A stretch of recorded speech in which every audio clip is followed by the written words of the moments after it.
nya fruity so ba aba be su na se no ye bre ne etimi aboa na hyehyɛ na koyi pa etimi ra mo e wo lab kese a okwa yedu soro so bebi aye ne hye ye yidi ato amo abibidro a ebeboa mo gina na so nye no nko a omobo modi scan services no omo eye makanse Friday bia another weekend bia no wakwa koyi adwuma na trance abra aso honam ne dodo kakra no ko na ye ma deep massage ano edin papa after no ye the machine treatment no ebesan kan wona aboa na bibia akoyi kama so etimi edi amana sereti ni more than 15 branches Ghana bibia omo bo adwuma Kumasi overseas junction omo benafri radio oboase council court esco junction bi nyom akra dome market no onyo omo sunyane nkranza techiman bebi omo ebo adwuma ti form na ma no ne omo nkasa na kan how na yenso anon fama 0249 311 311 0249 311 311 and 0540 311 311 0540 311 311 drinks no mienu pe eno ana ne aboa amadodo na giom na so a enhihye no koyi kama pa etimi ermo mo na baako ye mixer 5G eramufu a esma si ba bebai eno occasion bia na no bi na oso okra na abomoden ede mankofo na ebeboa momo ahoden sonkokra na adwumade bia akwakodi bia no wabomode edi Ghana o ma adwen na de benya no grapes no eye yem ne ma no adwuma gense no eyi ntini mo boa ma ye gen na so na afi so no oro ani chema green tea no na ne srade na baby girls na boa ma body shape no munya ne kama pa anya no nko ere omo abomode etimi de miso fruit drinks na ba organic food susu ena yet media tv orange apple pineapple ena melon ne dia aka kan woni nyina e wo ma no ma mu ede emu nso apia akono ye papa di e wozo gibi na abomoden etimi ade ye adwuma form na ma no ne omon kasa Ghana baby obi ebe omoden na ya to nkra na so no on set me aka 0246 270221 0246 270221 0558 106348 0558 106348 niambwa na ne mandida yesoro etimi afama ntoma daroma yerom ne ni nkoma akra na nkoma ne ye chance dia yerom o mediema Sporting Club Limited o maso ni omo enya nod na omo erom kwakobo adwuma or the CAF Champions League no group stage cinema ano eden papa na mu nkoma no ene sere ne man city na mo sisa mapaka opimpa no na ne oye president a odoma no obo adwuma na ebizanze na feeling na nkasa no net say after so omo bomoden secure qualification say no den nkoma ne jai. After giving you the Sakakano, at least, yeah, people, never good. And that's in the Miami, because call me catch us, you don't call all out. Then you don't go man in Mercy. Because who could 2 months now, or Mampina, I invite Moji Captain, Maba, and the whole first house, Wakan Sempa, member of Parliament. Honorable Abababe speaker and so to for who say as a Mufasa to let me fight to quit until no one starts now. After giving you the Sakakano, at least. Tia no ye komo kakra ne opimpa no nye pomo de tu ya jeze boa mane makoye pere mo after no o san call se humbenya se support no eni no companies out do na beba ababa be so ma se zanze kono o mon ko antimi nko ye kutu ye tutu nyama ni na iska fam okay say corporate bodies mo be so ya no mo boa because ye ko say ye kono sa me ma me ko akwanim ye ko pa records in the mouth break because football able and yes they did the American African teams the same thing wow as unfortunately support na number Sisiano your factor is support no Akaiji and no surprise in so country be drawn on the 6th Ebama say Besia yeah be that finance who kaya your movie me wa TP ba high shame until maybe I'm not any club yeah very focus a pioneer bomb price a corporate boys is not tied to game as for cabbage any dreams then you are qualified see I'm tired. Tia no ye command your bomb de tu ja cheza pa obi ya se ombeba na ya baba beto machi na abo ma da din pretty me da after no ene bi zan ze nya ntia ze tie ni park na stadium no where said nema esie koron command di ni esie tia likely say bia group stages no no mbeko akwakusi akan na new stadium na nkasa no hon command no sene no so esie tia chemuzi no de mai pushi pa push it. Almost I think almost 90-something% done already. Until you know, yeah, go. Those who push out. I can't remove the Mumbai Park handover. And one on the Takwata, go for say, a woman competing with my and to Ati anu ye command your bomodi etimiere to judges ampa omo airborne pairs and neno mbere na go face for na bomodi etimiere to na bibia akoye pre timi edi amo na ye santo aso ebiza ne so mbekwa akwa mo US impatemo na omo akwa akugina Ghana na mu etimi abo adwuma na US nkomo no any team ne hihye no se na esi ankomo na akwa akudu eno so no obomodi ase no obomodi echeche US nkomo ni ya copy every summer. Now, 14th October, DC United, they're going to already fraud for Washington DC. A friendly match, yeah. I'm organizing on the 14th. And the team no has to. You buy Yankoy, and then I'm going to be hopefully by this week, by weekend, I say to the ball, this is the professor. I don't see you good, Marcy. I say, oh man, and Nadia, you quiet present here as written Grasiba. Couldn't stand the Timberco and base on the Ati anu ye komo bomo de tu jati ne na team no ko kokura mo embassy o mo bomo de na o mo edidi nkomo ne ahwe na ye timi agranti o mo document awdo na ene visa awdo na de o mbeko akwa na aboa na hihye na koyi kama so no etimi edi amo mo emu nkomo no ye di eramu na aboa na bibia so no etimi ada di imperial amount ye ne pay perfect mo sisama ono na ne president ede matima ye from media ma ye hwe na eramu na yanko na ye ni nkomo akra ne sariki Coach Abdul Karim Zito yene ni rewra mezanze ye ba be shase na ha ya na ni ku didi nkomo era ni no mabomode ye secure qualification ye oze ko na ye kokoba na baso na nkomo didi no etimi to as Coach Abdul Karim Zito ye mo akwa ba ba Sompa TV Sompa 93.1 me gidi zo bombo ko de ya me na do mo is there fine. And once again, Yambo Abaso se ni wabo modi akonko di akoshe Ghana ni munyami wa we no na edin but what ye ni mpa nyami sha pa Mate. Now, Yaramu Jenny Nanette say from day one and Moshas a boy ya Eddie Rama, Nana de Amone Kalun for Aquacuyo of Ramu Cacanet saying even the decision to play or not to play Ukraine, they might, but so over here we took the decision late. And you know, from the preparation side, you know, they say, why did it over?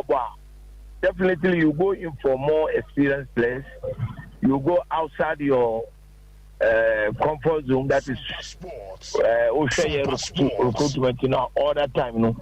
Yeah, the Mkolana, yeah, was certain ages. We say, Udua, won't be more dreams and now Obroha. And you know, not adding, pa. Later, you be decided to have a corner. Now there was no way we can add anybody, any experienced players to help it. In the exception of your friend saying, John Entry. John Entry. Yeah. Only the kind experience of Africa, both confederation and then the normal win in our Akodu finals. And you know, now he was only the experienced person here. Or Nkwalano and the Sankofa, a guy from Kutukuroya. These are the only two. The rest, you know, Miami players, and I say, Aziz, you know, Kitino, and you know, it was tough, but we had a meeting and then we asked ourselves, African, everybody say group stage and say, so you worked out that. So, if that last time you didn't come on, you be target on all say referring to the group stage. Coach, even if that last time you didn't come on we no or share boss a target and it's a mobile ramo now group stages no mabo more than aqua do is ya no aqua do minim is ya there nim no so no target net saying after hano say na baby dreams you do. For now no even though what do you call them, clubs that are qualifying. But we are yet to know, say, group Benayo, group Benayo. So until then, no, you make a bian and yejuma. But yes, now, say, Mihunu group, no, there as a Obama, who's an Obama to who can watch it. And yet, if you won't come, Yamea Dumna group Ruba out, they will say, Aniha. They will also ask ourselves. Now, in this group, so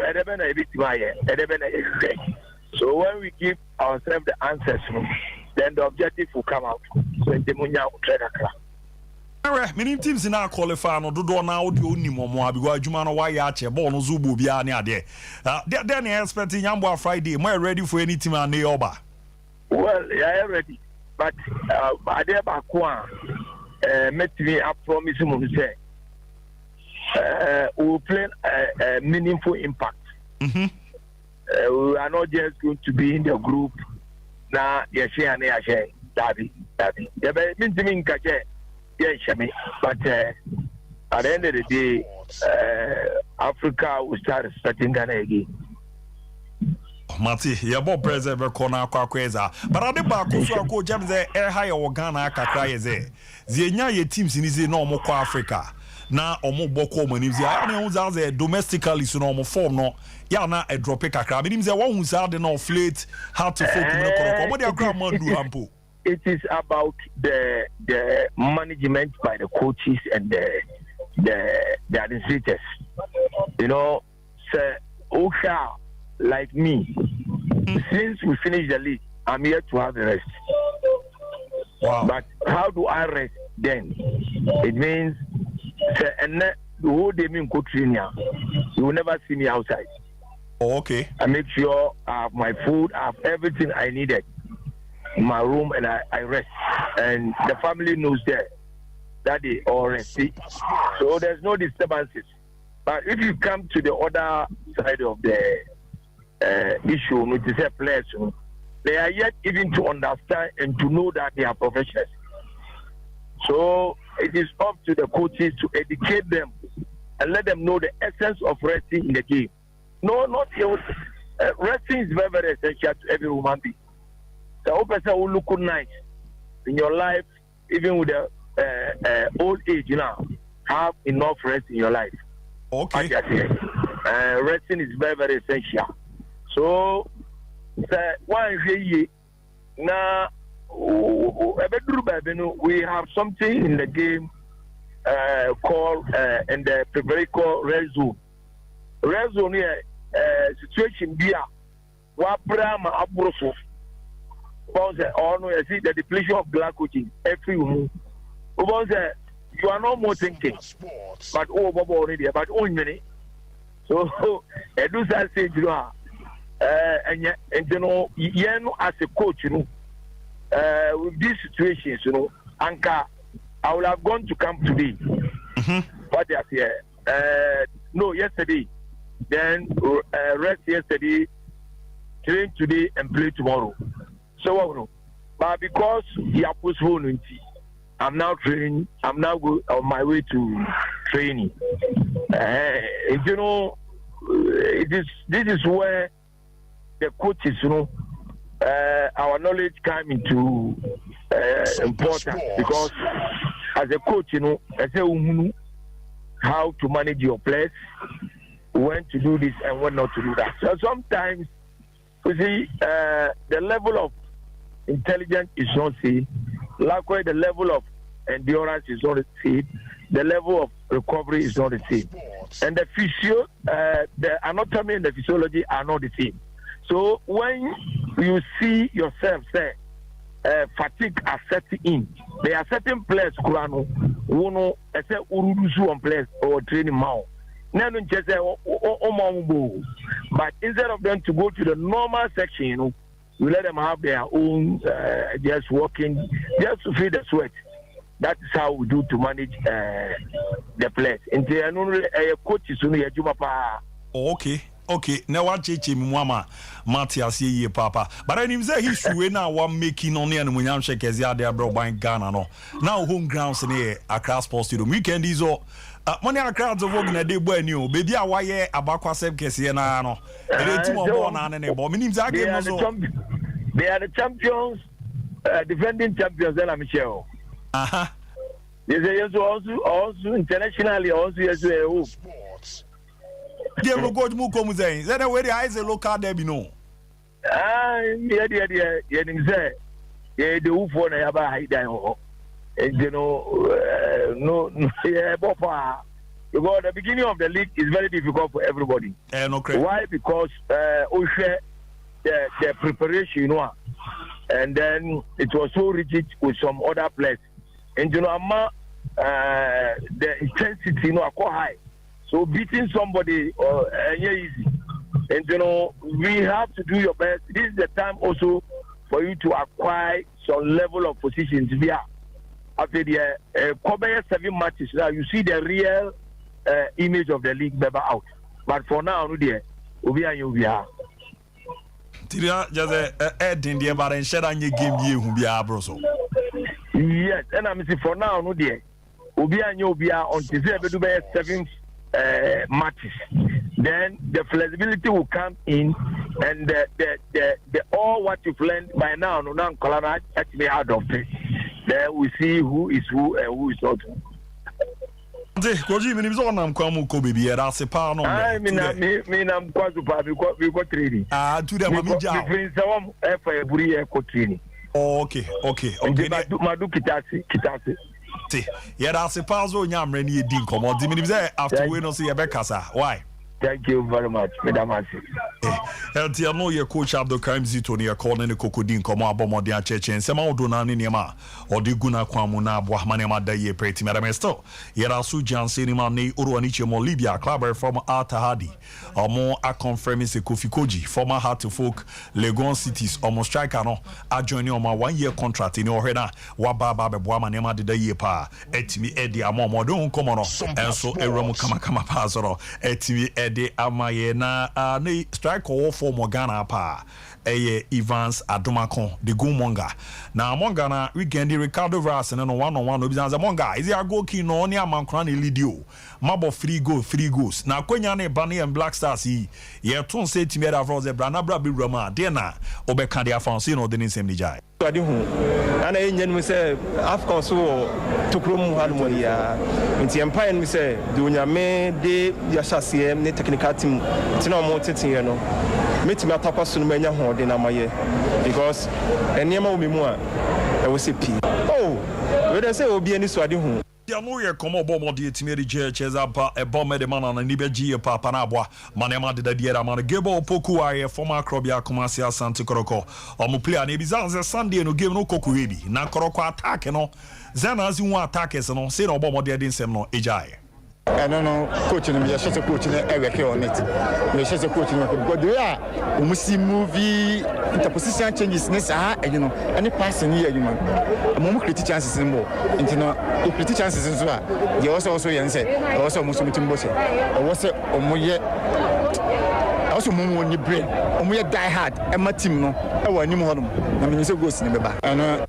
Tia no ye komo bomo de timere je na after no na ye santo aso visa na aso fleet club ye bo Kumasi Babara Sports do mo bre win mbao we zo no win no entimi ambao na Babara o mo bre ni o mo home matches a neman kuyi no de ne no so kan refa say no bomo de dijai beba win beba mo mi entire team na chi win beba start say ba bibia be now omo players nyinti omo say home and again na say last 5 games yentimi anya anya sala e korkorantie that say no was the last 30 minutes here on boy no fan starting any game obra potential na perform ra ebeba Eltia no ye komo bomo de timere tu Ghana coach Malik Jabe Johnny also did in komo timere fa rebuilding na team no abomo de omo eye ni ade na see no bomo de no so no ka etimere fa ho see no de tu it carries 3 things.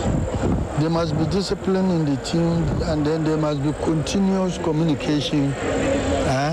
That one leads to the basis of team building. So you can see there are younger ones who are around. They will need time to come together. This is the time. Look at how tough the game was. They have seen. Next time, they will expect the same thing. So with that, at the end, they will just start coming up. That's what we call the rebuilding. That's your no year command your pomod area to your and rebuilding in your bone on Kwana. Mom also a discipline or Munin and Cambomo. Na Yen and Kakra, Krizans and Quadauma. Also Munyan Yama be a Buana Pusho Monomo Jomana Sonanema. That daddy pray to me a dear moment. Timazaba. Na Maba Ababa Betuasweria Momizans and 7 year Otamala too. Namum a be back and Mameno. A Juma or Bono Yadiano Edim Papa Ne. A also call now Coco Ice. I be drunk cotain and a mammy de bridge. My yambe my yediano. Say o prostate no nyina ye kese no ahwan dodo na ye de akakra bebro low spend count obena we to ase wadi ni so a o prezo pejam ni mu yedu na afi so no enkofu o manwuza ampa kwa ne di bim nation na ma obena wetimi aboa wa emre ompama ni no hwe na wa bomode etimi to ase na modemo no so no aba forma mami abi ebe no aso ano de ama baby girls no say na tia infio no ozo ma wotwa yupo baby chichi eye de eye akono eba ne sa asundua be fi nam yare no obena we yidi fio se ne no koko na edunya ena afi so kra no eno na nche bosome so ubunsa na e ka odwe bacterial infection ni na no hwe e edifi otwa ya ba ko animgu ase pa agunkofo bebre nim ase enso e wasase we so enti e wo se uruamu na ma me hwe na otimi so ano wadu nipam no afi na e baba be ni woni nyina no ohweboa etimi eso ano nye no nko akwada na yesi onyindu bebi obefimu no sickle cell on sensitivity no ni nyina ma me bo modem ni di udwuma obeboa ma akwada na giana na so na ne makoyi pa etimi na sickle cell test no obomode on aso na scan test no e remedy ma tano so apatrapa new site or obera patrapa janshio 0243 3453920 243 na 0506 46020 4602008 tiramu nembwa na ne mande da ye kama pa so no entimi enfama na sompa sika promotion no so no ya bomode ndi aba nyaba be rama no edempa na tawa media ene de sa akonya we aba ne de amobibia onso no wa akonya zo bobomode na wayini low na wa hye ne high na odun rama enkomo ne de papa mdanze sompa sika no ene se de mun komo ne sietie no wo akonya se de bia 5 Ghana cedis pe ena de be rama diska bibri e koku rama se 20,000 Ghana cedis a e bo amane ma de de amount to de se mre no so a obefa short code we *256* free hash *256* free hash na bo amane ma kwera ma no wa chusu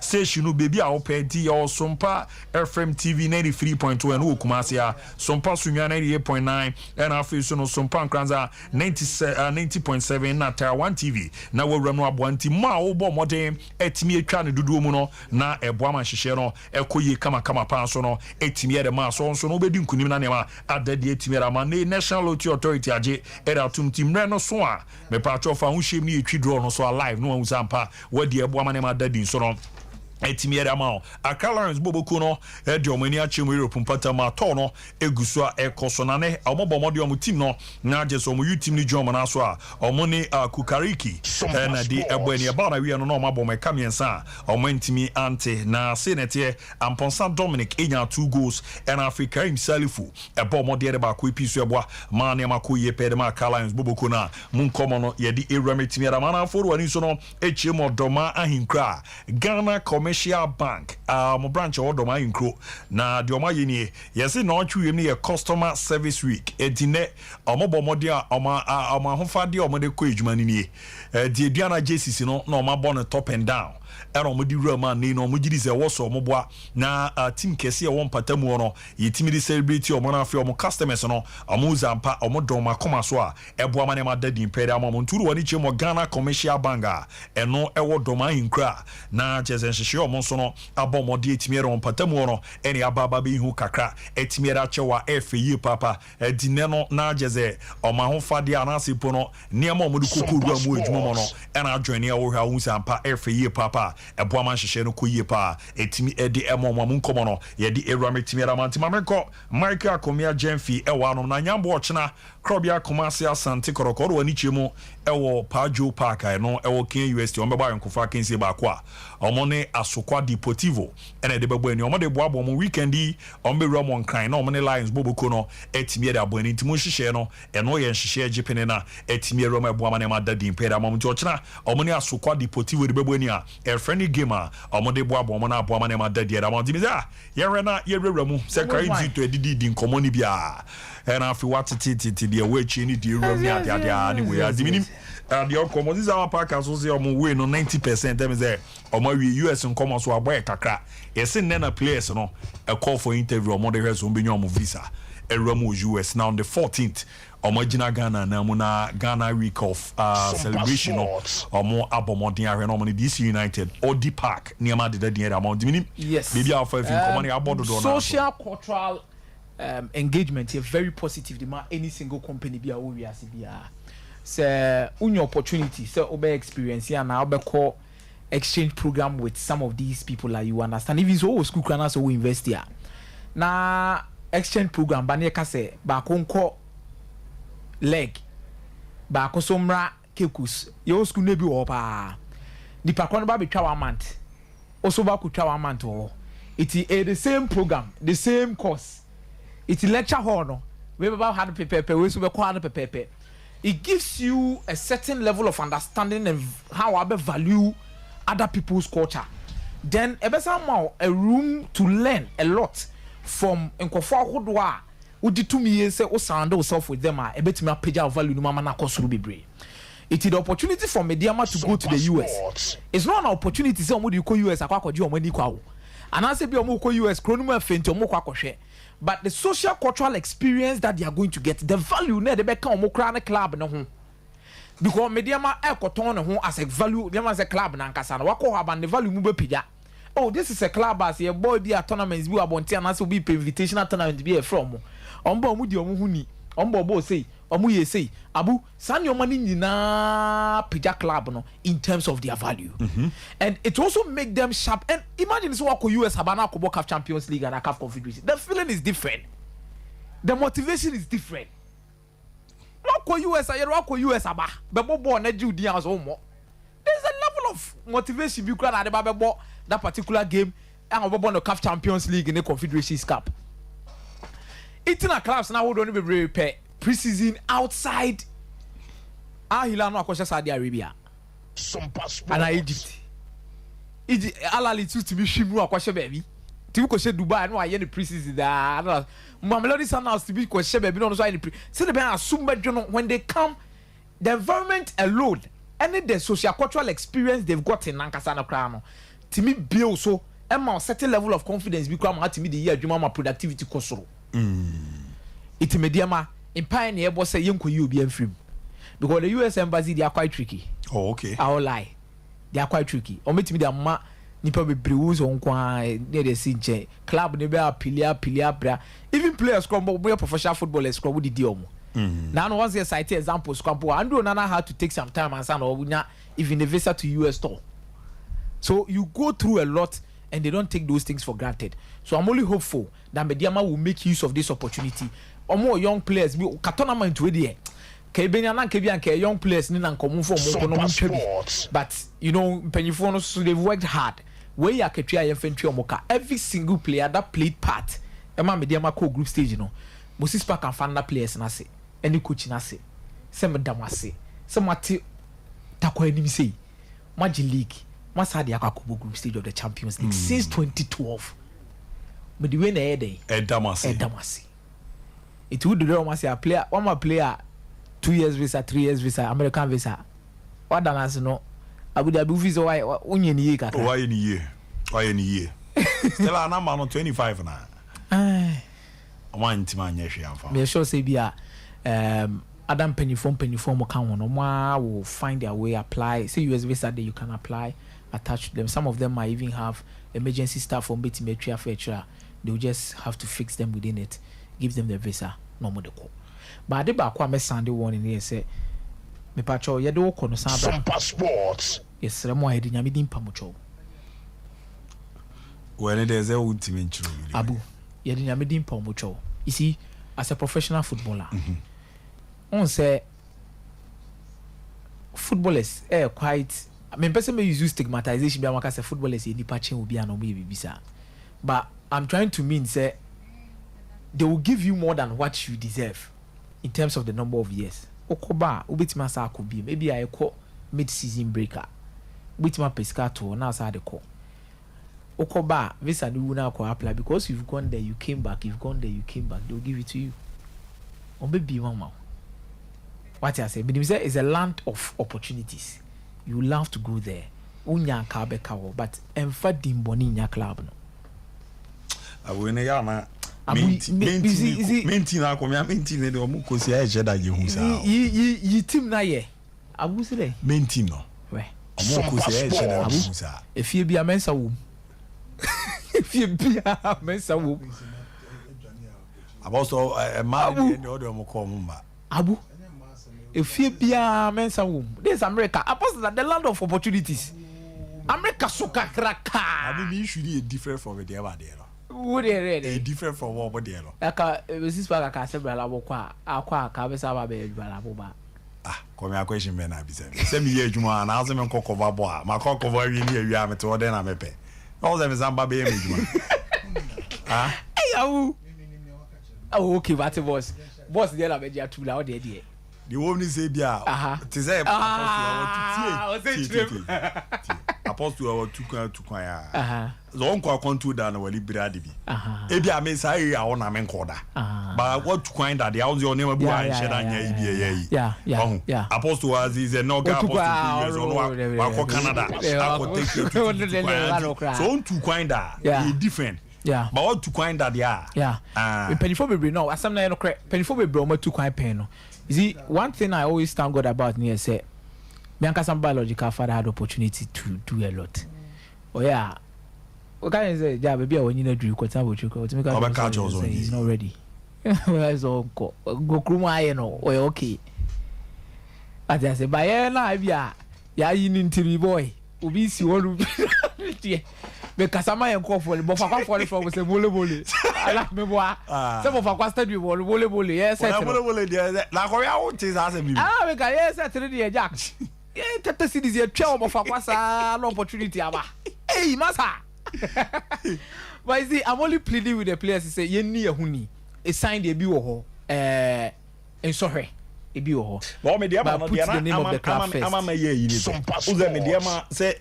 Obi fi media ma ko US no about to common ai kwesi do suni Ibrahim Yaro omo de omo ko bolu kra sanbai ama kwesi kra san ko e no sanbai e di empire sen ahonya boss be catch no say integrity there you need to maintain it iti omo ko no ye nim say new players bi abem old players na bi akwesi do sum ye won sem bi e kagu o masum tete no Ibrahim Yaro by some GM na sem na make ai Joseph Tete Zuta omo nyina wo the experience omo ne nkula ne bi nkasa nkanche omo se we wo kwa abra memfa bibia ko shoot me no chan kwa fe ne ko hotel ho aye beba no ye hwehwe obi ne ehunu obi oba obitima asa akwa kwasi do nso na me sure say baby opeso ko USB and you can go is across and call Latvia wow so go there do your thing and come back inti munti team na ne bi yesra mo munko ye competitive enough let's to motivate you say be am ba baka ubetima babo league no ababo CAF Champions League group stage ni ye ala limu nya better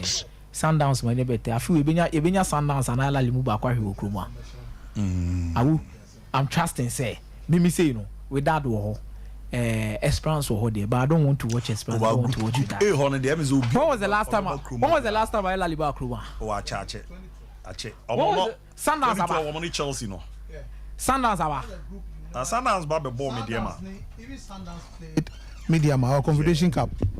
Media Shomu. That was 2016. So look at the time range and Omumi Nusuna the best. That time no I usually last week Abbas Muhammad. On the Anna supporters Abbas Muhammad. Persepolis. Iran for no the we Rodado. You see sometimes we are a football country. Esperance is a good team with that a very good team. But Alaline Sundowns the very be. No, see the point is that Ali, look, Ali, they are the most successful. This is the Real Madrid yeah, of course. As a Champions League draw. This is the Real Madrid and because of experience, we always tell you, look, Ali are the best to beat on the continent. So when the best in Africa air bar, come on, about a special feeling. Even as a journalist, you're brutal. omo ali wo bibia wo mo a omo apparel na appearance na mo hye eno cry a story on it too omo si fema what's omo ne man is a plain mo eno cry kids any omo apparel omo ne to say as a journalist you are interested because a storyline to say the Egyptian national team land sa ali o si fema akono akono asem we use akono so there so Anthony Modesty ne nam takwa masa akono modesty player keto Aliou now ga Mohamed Shanawi Mohamed Shanawi we've always first so obehu this big guys what TV Sompa personally then must have been CAF president teams so another CAF president team Sundowns masa abonze pesita mu no I'm telling you a beauty to meet as a journalist like I said you no you know you want to experience you pick storyline from there and then educate people about what that transpired. And I was journalist, you know, the experience for a lot of young journalists to even get close. Ali, I think they are and then the pyramids, you know, get close. No, they are in the Champions League. Almost first time. Almost someone this is almost first time by yourself. Almost two. So that's the possibility of. No, them look. Walid El Kati no about Wakaji 2017. So they have top players in Adel Ibrahim Oba under 23 or best player. He's there. But outside of your can't see me on. Say football no ye ni you kroma. Oh, Nkofope. Akono pa. Aya kono Nkofope. Aya kono pa. Pa. Ah, never to some Liga. We say Brekum Chelsea. Oh, you were there. 2012 no. Yeah. Raja before they qualify. Na Brekum say 5 no. Paka bomba. By 12 o'clock na Brekum say. Paka bomba. That's the point. Odi say, "Sir, Chelsea team moving Raja about." Unfortunately, because Park no MT Castanti on the bomb matches, I think that was a disadvantage. Ninya wakra. Yes. Because side group no din so benya side group nene. O 2 pusa Mazembe. O Zamalek. O Ali. Aba. Chelsea so the squad the back. Sentian can imagine say Satan no born in your Brekuma. Kade ne mesi. Ali Ababreku. Now we have TV Mazembe. Ababreku. Zamalek Ababreku. Can you imagine? Your consistent CAF Champions League team CAF Confederation group stage. Yes. That means Afibia or Ghana Hano. Also, Timinya top. Omobakre is a lot. A push you even on my Nagasa Opeja stadium requirements. That is it. Ushishel stadium because I'm best. Yes, Omuntimi Bebo. Hey, Abrabo. Oh, yes. And a lot of journalists here. Konyano say Omaba group stage. I went to about journalists and Komunya Konya to Kwanda through that. And numbers the experience when meet other was have a network of other journalists there.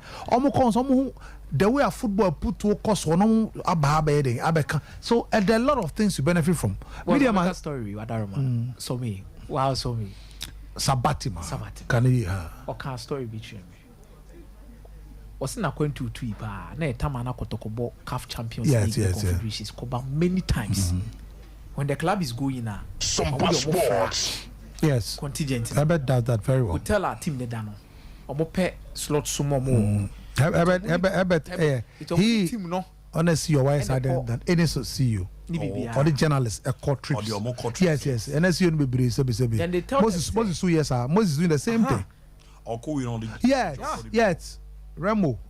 And I won't say Guinea as our own journalism. And I Mr. Chairman Chelsea so no. Also region. Yeah, or the Omoko. Brekum say no ko bibi or the central for stations na or no fa bibi aba. So just imagine say Kotokoni has the Omo Africa. Amamunye ntime enko eni. Udo do mo tun che kra ni other clubs say the media mamubu ya de bi Omo Africa. You apply. Of course. You do it, you join, you go. Club no so nya hu se wa ba. When Moses Baka ko hu se on na Guinea on kan just we dey media. Omo media for mo ko Guinea no. Everyone on the bottom less than 5,000. So please go. What I say? It's CAF Champions League Confederation. The good stage there. Yes, sir. Ebi mra bi. Media money dream se Kotokoni has so many mre so beya. Madam how many brand on money? Kotokoni has so mo nko we encourage the other clubs to go. Ezo omo se omo nko. Omomode more of them. Omomode more of them. We also know. Omomode more of them. Maybe Apostle Kasim, you eh? So Uniska. To say na one na o guess we pen. Ma yes Kasim the one for. So Uska. Can release clause lala be. Omomode more na of them. What about one of them nkoyi? Nkola no na league no nkola no bo bo. Omomode more na of them. One time ko nation. Zito. C'est ça on est nation. Na first game no first game no before Mebo Kalonga on say okasa with Vimbi. Yes. What is it? Okasa with Vimbi authority be. O na we only ma din koma church bizarre na say teams in the Africa na. No ka kono. Ya na omo bebo with league na. Unzo omo struggle domestically. Our church a me say eno na no coach no. Na juma. Yes. Na juma wo so ye no. Also ma player ni hu say that time we ma time say home time we are. Yeah. Set time no ni ho bebre biom because see no time now wonya for only league no see mo abache between Confederation Cup and I don't forget say finally for dreams no omo obia he has played in that competition before and won. Yeah. Oh the dreams different is Karim Zito. But for Kwesi Appiah, Karim Zito never left Bazan Kwesi Appiah boy. Sorry I say. So the point is that because of that Karim Zito aji champ of 82 or part of the team lose here to Ali 83 year. So on him stage, you know, oh they are there. He only fortunate on him what it means to be there. And Omasanya John Entria. What about Ali Abozanle? We've experienced. Or Kanina. Oh they are there. So two and last because was a dream for the almost need excuse because almost two top experienced people at that level. Who share experience with the young guys or ever. And no more making sure say away ni niam run bia ni wa che kotoko 82 run move. So says it to chere mu niam say we are simple because one run Saturday TV born and you what TV. Almost run so it's always very important so benya experience kakra be boys for dreams of very young because of our policy on pen column fan column so it's good for them. O can be far medium you see or minor na ye nya de but like near medium ko USC e de na be fe say medium be ye a football symposium medium e ton medium any takwa the football story of medium or US Sompa get some top people no more it's a mining community. The mining opportunities, any social responsibility, club no vision, mission statement, almost cotton or US. It's not just about playing the game. It's also about selling and telling a story. Or inviting prospective sponsors to come to the mining community. Secondly, to invest. We invest in media. I wish the others to it are very critical. Because look, Ombebano, Ankawe Omuye earlier, you realize that Ombenya 2 or 3 speakers, Ombeka the vision of Mediama football club in the next 5 years. Baby Ebese Ekoni, they tell the story about Mediama, where it came from and how far it has come. Fortunately, the best time to tell the story, the Omwo CAF Champions League. Yes. The first time, first in the entire region. So this story, Omwo deputy minister who will be there, is a policy person. Or no better than says some will invest in her. I as a deputy minister will make sure say a bar buying she be simple. And the a fine of her the year 2000. Because the late Tony my is so rest in peace. One of the finest guys I've worked with. Already gold. So that is a go. Adi amuye mre amu abeda wa kire se kabmagin edi na amuye se ne be ya daachi no haso betwa so I successful sir. What did he agro? And he has work now. So emre we emre a so mudidi hu yi. Omo mra ni. Yeah. So also mudidi hu edidi hu yi pa. And this US opportunity has brought like Niamikano. I don't know what the arrangements are, but so far I have not heard anything concerning that. But it would have been a nice opportunity for them to do that, especially when you have a deputy minister. Or number church, this mining come follow money come the edge one me all no na oba na also be edge one takwa ebia ya ha no you more discount say tax rebate about money so for us it's as a sponsor media man so we near so the man papa na anya fe no be fa lungulungu papa na obe gina ne so aba so be invest or dada ono say me make you bibia e kama so sometimes some of these things say take advantage of such opportunities now you're making sure you maximize the opportunity to bring other sponsors. For me, I think that's good. Now Malik Jaber sad Kodoko the kind of legends I got to go Coach Prosper Guma and it is Obre. But it's up to him because you see Sompa Malik Jaber Sports. Ekasa Johnny this man this man Kodoko Bejini Cup first one 1970 so in Abukari Nashego top legend top was an assistant coach for Ibrahim Sunday who win 83 okay wa boss wa baji asan aba be coach aje a coach asfa yenega ga sheko worry yeah asfa yenega so for such a person you kwesi apiamu no Kodoko Kopokunti we have some technical committee to be supporting the coach. I also say yeah because brace now say him say yeah na maybe omo ben team no yeah tio benu debi tio benu there say me ni akomme aba na abu bibia boko de ha yeah any different from official capacity where you put a team of 4 or 5 of them together very experienced to now regularly be guiding you yes and they're different match no obo mo where the job they should be doing for you say some Malik match after match training ni bibia they are watching taking notes uye bibia uni omu she wo denu from no ma omu perspective about your omu here with experience because all like other club is privilege to have them in abundance okay adena Obogunti Kofi Bedu Opoko Afriye Francis Kumi Omoko from that generation to now the only surviving about ball on him go share Obogunti adena some will like Obogunti enye entry kotoko strikers no go share yeah is there a money and it should become a policy of the club that year Obogunti wo academy there but Obogunti a minimum no kotoko juma no kro kotoko hia no kra che na academy no strikers coach yes that is what you do oh nipa onim go share bring him to come and coach kotoko ebia twice a week on taking the strikers to go scoring your art Niamika Afa Samaja was a black star. I don't see why we are if you are not senye ye team empire. Why should Samaja not be training the black star strikers? But because we are sick. Your most successful striker ever at major tournament is Samaja. 1 man for all job. Now national team no go share crowd bre. Asamaja is okrum. Nenye yarea na tipaya. Asem we se bonya sambe no. Nipa ba ko for adwuma ye dodo. What do you say? About come me the team at apostle a team e all legends one. Say Kotoko has. Masa. O team ni we modern day club. Either abroche Chelsea say o come match say o legend no legend but be show bebre because omo no omo team no omo share apostle minister dey make. Omo share that bobrasa that's. Omo share that bobrasa there my case here money Robert still omo fresh. Omo be ba dey show.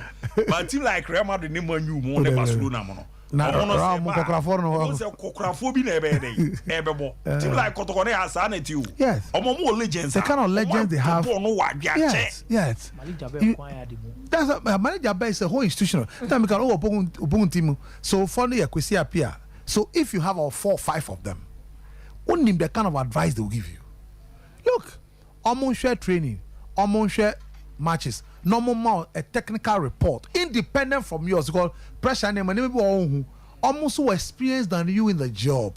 We are no new makambum President Mabedu Akosa or can say me or say would you port free baby near say why you join the ball baso akomia baby oji frobi nim at the end of the day you are the one that will take all the credits.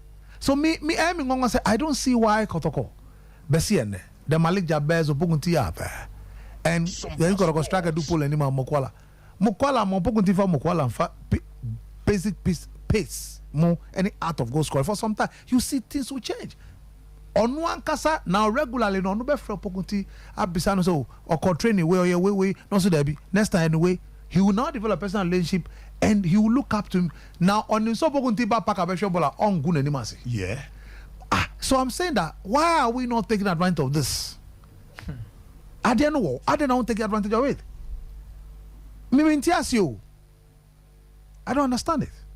Also, then come agency, money on fantastic. So you take advantage because yes, because maybe I saw bedding come back and a difference say on him say na said there's a pack so brand think because one map no cram we and so one map no say one map no a bet me my first 15 minutes quite shem one na say shem.